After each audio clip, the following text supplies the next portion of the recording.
इस पे, इस इलेक्ट्रॉन पे इसका फोर्स पूरा नहीं लगता है। अब जितना भी लग गया, अब इसका इफेक्ट इस पे कितना होगा, इस रिपल्शन को पॉइंट आउट बाहर निकालने के बाद, मतलब मेरे समझाने का मतलब ये है, सपोज मैं देखूंगा कि ये जो रिपल्शन है ये इस इलेक्ट्रॉन पे कितनी है, और फिर भी ये न्यूक्लियस इस इलेक्ट्रॉन को अपनी ओर खींचने की कोशिश कर रहा है। दैट मीन्स इस न्यूक्लियर फोर्स का कोई थोड़ा सा अट्रैक्टिव पावर इस रिपल्शन को ओवरकम करने में लग गया, तो उसी का नाम रखा गया ज़ेड इफेक्टिव। कि ये रिपल्शन कम होने के बाद, ये रिपल्सिव फोर्स कंसिडर करने के बाद जो फोर्स ऑफ अट्रैक्शन इस पे लगता होगा, उसी फोर्स का नाम रखा गया है Z effective, effective nuclear charge. क्योंकि अंदर वाले इलेक्ट्रॉन रिपल्शन करेंगे तो उससे क्या होता है, न्यूक्लियस का पूरा चार्ज, न्यूक्लियस का पूरा चार्ज मतलब न्यूक्लियस का पूरा फोर्स ऑफ अट्रैक्शन लास्ट वाले इलेक्ट्रॉन पे नहीं लगता है। तो दैट मीन्स जो मल्टी इलेक्ट्रॉन सिस्टम होता है उसमें सारा अट्रैक्टिव फोर्स इस पर नहीं लगता है। क्यों नहीं लगता है? क्योंकि इस इलेक्ट्रॉन पे अंदर वाले इलेक्ट्रॉन रिपल्शन करते हैं, तो उस रिपल्शन की वजह से यहाँ इसका फोर्स पूरी तरह से अप्लाई नहीं होता है। अब कितना फोर्स इन्होंने कम किया, और बाद में जो फोर्स वो फोर्स कम करने के बाद जितना फोर्स अब इस न्यूक्लियस का इस पे लग गया, उसी को हम क्या बोलते हैं, इफेक्टिव न्यूक्लियर। क्योंकि इसको ये वाले क्या कर रहे हैं, ये रिपल्शन कर रहे हैं, ये वाले क्या कर रहे हैं, यहाँ से रिपल्शन कर रहे हैं, मगर न्यूक्लियस को क्या कर रहा है, ये इसको अपनी ओर खींचने की कोशिश, मगर यहाँ पे रिपल्शन चल रहा है। अब जो नेट इफेक्ट है न्यूक्लियस का इस रिपल्शन को कम करने के बाद, दैट मीन्स मैं ऐसे समझाऊंगा, अगर न्यूक्लियस का 10 न्यूटन फोर्स था, वो 10 का 10 न्यूटन इस इलेक्ट्रॉन पे नहीं लग रहा है। क्यों? क्योंकि यहाँ पे रिपल्शन है। अब इस 10 न्यूटन में से क्या हो रहा है, 2 इलेक्ट्रॉन क्या हो रहे हैं, 2 न्यूटन फोर्स क्या कर रहा है, वो इस रिपल्सिव फोर्स को ओवरकम करने में इस्तेमाल होता है। अब जो बचा फोर्स वो कितना बचा, 8 न्यूटन। दैट मीन खाली इस पे कितना लगता है, 8 न्यूटन फोर्स। पर यहाँ पे क्या हो रहा है, क्योंकि यहाँ पे इनर इलेक्ट्रॉन्स का रिपल्शन नहीं है। अगर यहाँ पे 10 न्यूटन फोर्स है तो 10 का 10 Newton force outer most electron पे लगता है। पर यहाँ पे क्या हो रहा है, इनर इलेक्ट्रॉन्स के रिपल्शन के कारण इसका कुछ फोर्स डिक्रीज हो रहा है, क्योंकि इसका कुछ फोर्स इस रिपल्सिव फोर्स को ओवरकम करने में इस्तेमाल होता है। सपोज मैंने बताया यहाँ पे 10 न्यूटन फोर्स है, वो किस पे लगना चाहिए, इस वाले इलेक्ट्रॉन पे, पर अंदर रिपल्शन है, तो उस रिपल्शन को कम करने के लिए इसको 3 न्यूटन या 2 न्यूटन फोर्स अप्लाई करना पड़ता है। तो जो इफेक्टिव फोर्स न्यूक्लियस का इस पे चला जाता है वो 8 या 7 न्यूटन चला जाता है। उसी को हम क्या बोलते हैं, ज़ेड इफेक्टिव। तो मेरे कहने का मतलब यह है, अंदर वाले इलेक्ट्रॉन रिपल्शन करेंगे तो न्यूक्लियस का पूरा चार्ज फोर्स लास्ट वाले इलेक्ट्रॉन्स पर नहीं लग रहा है, थोड़ा कम हो रहा है। तो जो एक्चुअल फोर्स लास्ट इलेक्ट्रॉन पर पड़ता है उसी को हम क्या बोलते हैं, ज़ेड इफेक्टिव बोलते हैं। तो मुझे लग रहा है आपको ये समझ आया होगा, क्योंकि कुछ ना कुछ फोर्स वहां पे कम हो रहा है, पूरा फोर्स नहीं लग रहा है। तो जो एक्चुअल फोर्स अब लगेगा, ये वाला फोर्स, इस फोर्स को ओवरकम करने के बाद जितना भी फोर्स लगेगा, दैट इज कॉल्ड क्या, शाबाश, ज़ेड इफेक्टिव। तो मैं यहाँ पे लिखूंगा, थोड़ा बहुत मैं लिखूंगा यहाँ पे, इसी को मैं लिखूंगा, in multi electron system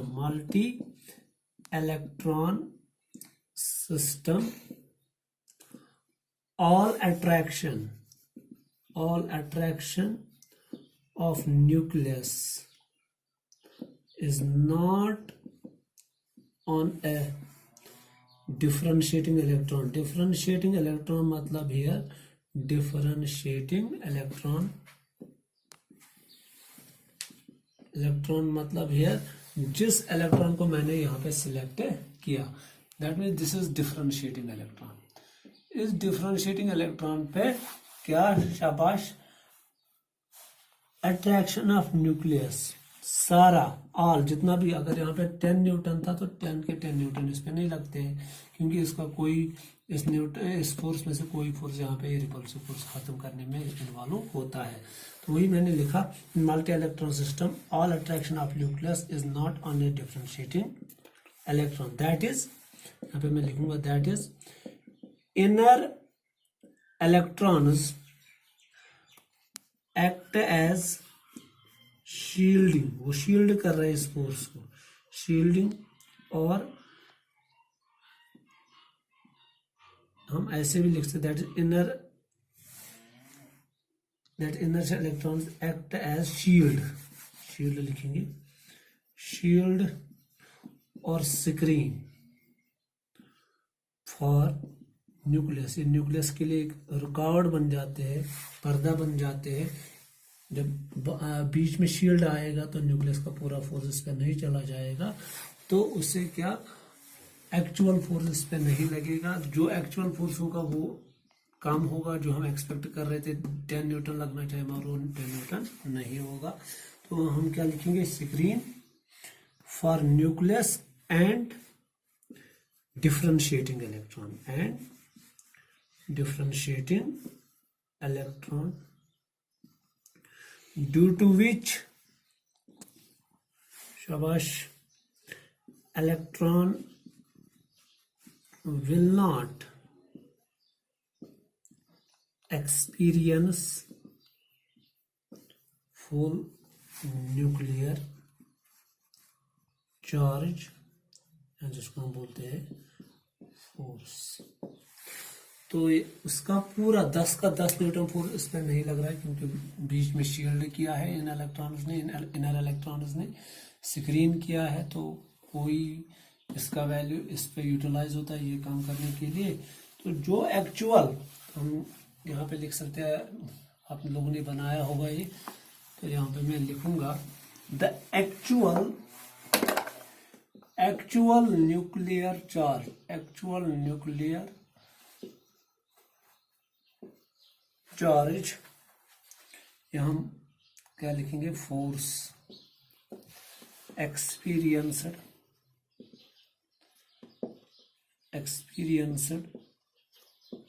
by the differentiating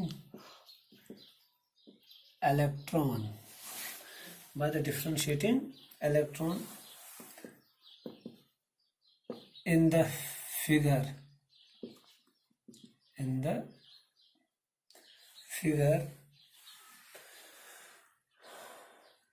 is known as effective nuclear charge।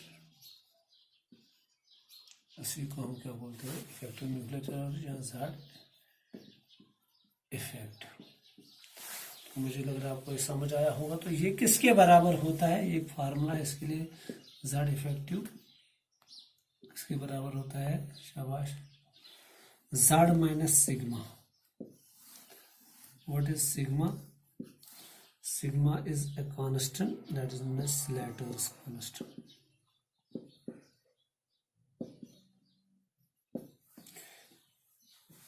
Which takes into account, इसका मतलब है which takes into account, ये हमें बताता है, इसका वैल्यू हमें बताता है स्क्रीनिंग इफेक्ट कितना है, स्क्रीनिंग इफेक्ट और shielding effect. That means shielding कितनी है, रिपल्शन कितनी है, स्क्रीनिंग इफेक्ट, शील्डिंग इफेक्ट का मतलब क्या है कि इनर इलेक्ट्रॉन्स का रिपल्शन कितना है, वो हम किससे निकालते हैं, सिग्मा से। और जेड क्या है, जेड है atomic number of element, Z है।